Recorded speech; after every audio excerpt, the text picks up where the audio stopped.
Morning student. आज हम class 5th में सब्जेक्ट मैथ में chapter number 3 factor and multiples के सम सॉल्व करेंगे। कल हमने कुछ आपको फैक्टर्स और प्राइम कंपोजिट के करवाए थे, उसी लेसन को कंटिन्यू करते हुए आगे हम बढ़ेंगे। तो आइए देखते हैं आगे के सम्स। तो आइए अब हम क्वेश्चन नंबर 4 से हमारे चैप्टर को कंटिन्यू करते हैं। तो क्वेश्चन नंबर 4 है हमारा, right the factors and multiple for each multiplication factor. ये जो हमें क्वेश्चन दिए हुए हैं उनमें से हमें अलग अलग करके लिखना है कि इनमें से फैक्टर क्या है और मल्टीपल कौन सा है। बच्चों, हमने आपको पहले भी बताया था फैक्टर्स क्या होते हैं, किसी दो नंबर को एक साथ मल्टीप्लाई करना जिससे कि एक प्रोडक्ट मिल सके, वो दो नंबर्स हमारे फैक्टर्स कहलाते हैं। यानी कि हमने दो नंबर्स लिए और उन्हें मल्टीप्लाई किया एक प्रोडक्ट के लिए, तो जो हमने दो नंबर्स लिए वो हमारे फैक्टर्स हैं और जो हमारा आंसर आया वो हमारा मल्टीपल। ये हम आपको पहले ही बता चुके हैं। तो क्वेश्चन नंबर ए है हमारा, 6 into 7 is equals to 42। अब हमें बताना है कि इसमें फैक्टर्स कौन से हैं और मल्टीपल कौन सा है। तो जैसा कि दो डिजिट को एक साथ मल्टीप्लाई करना प्रोडक्ट के लिए फैक्टर्स होता है, तो इसके फैक्टर्स कौन कौन से हुए, 6 और 7 हुए इसके फैक्टर्स। तो हम यहाँ पे लिखेंगे 6 और 7। मल्टीपल क्या होता है, उन दो नंबर्स का मल्टीप्लाई होके जो आंसर आता है वो हमारा मल्टीपल कहलाता है।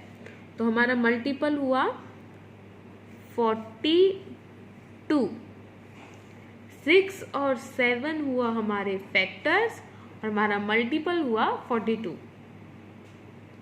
नेक्स्ट क्वेश्चन नंबर बी है हमारा, 7 into 9 is equals to 63।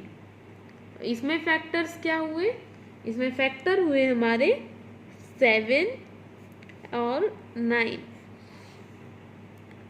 दो नंबर एक साथ मल्टीप्लाई किए गए, एक साथ मल्टीप्लाई करना, वो हुए फैक्टर्स। और जो हमारा आंसर आया यानी 63 हुआ हमारा मल्टीपल।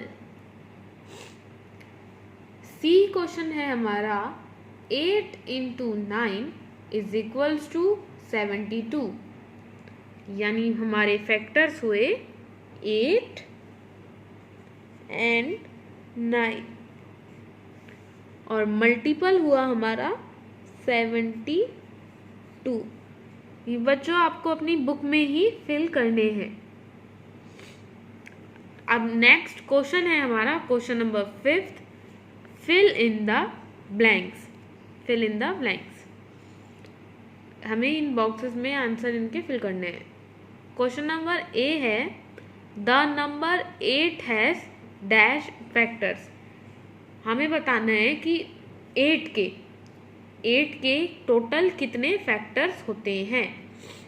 तो हमने आपको पहले भी बताया है, फैक्टर्स यानी वो जो टेबल में आते हैं। तो 8 किस किस की टेबल में आता है हम देखेंगे। 8 आता है 1 की टेबल में, क्योंकि 1 की टेबल में सारे डिजिट आते हैं, सारे डिजिट का एक फैक्टर तो ज़रूर होता है। 1 में आता है 8, 2 में भी आता है, 4 में भी आता है और 8 में भी आता है। इसके अलावा 8 किसी और टेबल में नहीं आता। तो इसका मतलब 8 के कितने फैक्टर हुए, 4। 1 2 3 4, तो हम यहाँ लिखेंगे 4। 8 हैज 4 फैक्टर्स। कितने फैक्टर हुए 8 के, 4। क्वेश्चन नंबर बी है हमारा, dash is neither prime nor composite. हमें बताना है कि ऐसा कौन सा नंबर है जो कि ना तो प्राइम होता है और ना ही कंपोजिट। प्राइम नंबर क्या होते हैं, जिनके दो फैक्टर हो, यानी कि वो दो टेबल में आते हो, वो होते हैं प्राइम। और कंपोजिट कौन से होते हैं, जो जिसके 3 फैक्टर हो, यानी वो जिसके 2 से ज़्यादा फैक्टर हो, यानी कि वो 2 टेबल से ज़्यादा टेबल्स में आते हों।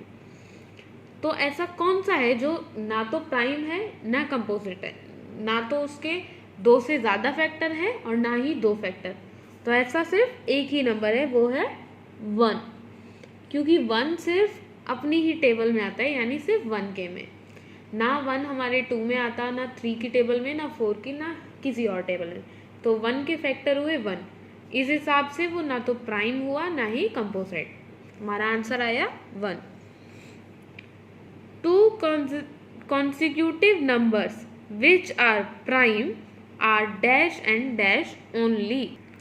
हमें बताने हैं ऐसे 2 consecutive नंबर जो सिर्फ वो 2 ही प्राइम नंबर्स होते हैं, यानी कि वो 2 नंबर्स ही उनके मतलब उन 2 नंबर्स के सिर्फ 2 ही फैक्टर होते हैं। ऐसे हमें कोई 2 कॉन्सिक्यूटिव नंबर्स बताने हैं। तो हम यहाँ पे लिखेंगे 2 और 3। अब आप देखिए कैसे, क्योंकि 2 के कितने फैक्टर होते हैं, 2 के फैक्टर होते हैं 2, यानी वो सिर्फ 2 टेबल में आता है, एक 1 के में और एक अपने खुद के में, बाकी किसी और टेबल में 2 नहीं आता, इसलिए वो हुआ हमारा प्राइम नंबर। ऐसे ही 3 भी हमारा सिर्फ 2 ही टेबल्स में आता है, यानी 3 के भी सिर्फ 2 ही फैक्टर हैं, एक तो 1 और एक खुद 3। एक 3 आता है अपने 1 की टेबल में और अपने खुद की टेबल में, तो इसलिए उसके फैक्टर 2 हुए, यानी वो भी प्राइम हुआ। इसके अलावा अगर हम 4 लेंगे तो 4 कंपोसाइट है, 4 यानी हमारा कंपोसाइट है क्योंकि उसके 2 से ज़्यादा फैक्टर हैं। ऐसे ही 5 हमारा 2 में है, और 3 भी कॉन्सिक्यूटिव नंबर्स बताने हैं लगातार वाले, तो हमारा हुआ 2 3 ऐसे। There are dash prime numbers between 1 and 100। हमें बताना है कि 1 से लेके 100 के बीच में कितने प्राइम नंबर्स आते हैं, यानी जिनके 2 ही फैक्टर्स होते हैं 1 से लेके 100 के बीच में। तो हमारा आंसर आएगा 25। 1 से लेके 100 में 25 नंबर्स ऐसे होते हैं जो कि प्राइम नंबर्स होते हैं। क्वेश्चन नंबर ई है, the smallest composite number is. सबसे छोटा कंपोसाइट नंबर, कंपोसाइट यानी कि जिसके 2 से ज़्यादा फैक्टर हैं, ऐसा सबसे छोटा नंबर कौन सा है हमें वो बताना है। तो देखिए 1 ना तो प्राइम है ना कंपोसाइट, 2 प्राइम नंबर है, 3 प्राइम नंबर है। अब सबसे छोटा नंबर बचा 4, और 4 हमारा कंपोसाइट है क्योंकि उसके 2 से ज़्यादा फैक्टर हैं, एक तो 1, एक 2 और एक खुद 4, तो इसलिए हमारा स्मॉलेस्ट कंपोसाइट नंबर हुआ 4। तो बच्चों आज के लिए इतना ही। आपको ये काम अपनी बुक में ही फिल करना है। सैटरडे को आपकी बुक्स चेक होंगी, तो इसलिए सभी बच्चों को अपना काम कंप्लीट करके रखना है। आपका आज का होमवर्क है डू क्लास वर्क। फिर मिलेंगे, थैंक यू।